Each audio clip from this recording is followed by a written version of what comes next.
Καλώς ήρθατε στα γραφεία της Go Alive. Η Go Alive είναι η Ευρωπαϊκή Πρωτοβουλία για την Ενδυνάμωση, Ενσυνειδητότητα και Ευεξία της Νεολαίας.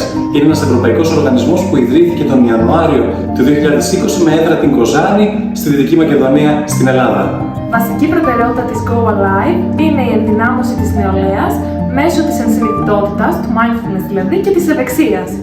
Προωθούμε την ενεργό συμμετοχή των νέων σε πάρα πολλά εκπαιδευτικά προγράμματα, τόσο εντός όσο και εκτός συνόρων.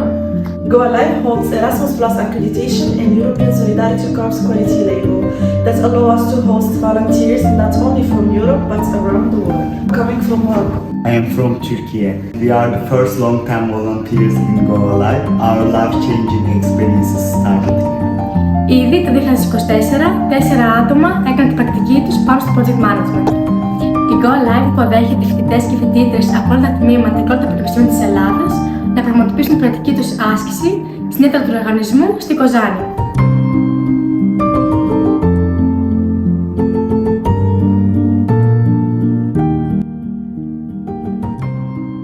Στην Go Alive έχουμε επίσης και ευρωπαϊκά προγράμματα Solidarity Corps.